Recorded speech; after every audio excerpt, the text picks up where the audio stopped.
اللهم إننا نسألك أن تكون لإخواننا المستضعفين في فلسطين اللهم كن لهم عونا ونصيرا.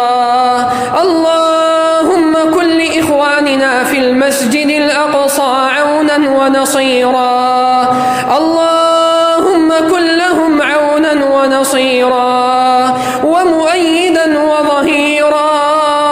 اللهم إنك تعلم بحالهم اللهم فاكشف ضرهم اللهم فاشف مريضهم اللهم واشف جريحهم اللهم وتقبل شهيدهم اللهم واحقن دماءهم اللهم وأخرج المحتل من أرضهم اللهم أنزل عليهم جندا من جنودك يا من لا يعلم جنود ربك إلا هو.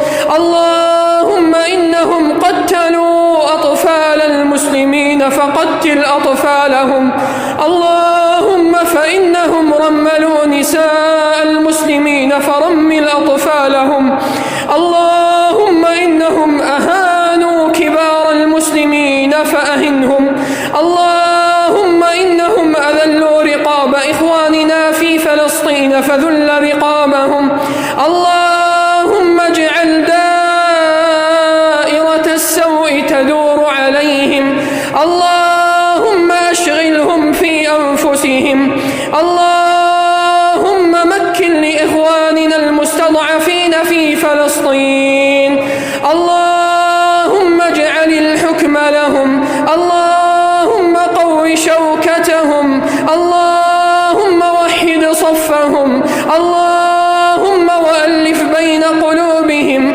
اللهم وأنزل عليهم جندك ومددك يا رب العالمين. اللهم لا يخفى عليك حالهم اللهم فاكشف عنهم ما هم فيه اللهم اكشف عنهم ما هم فيه اللهم اكشف عنهم ما هم فيه يا رب العالمين. اللهم أطعم جائعهم اللهم وأكس عريانهم اللهم وألف بين صفوفهم اللهم انصرهم على عدوك وعدوهم اللهم قو شوكتهم اللهم واجعل هذا البلاء عليهم أمنا أمانا وبردا وسلاما اللهم اكشف ضرهم وارفع البلاء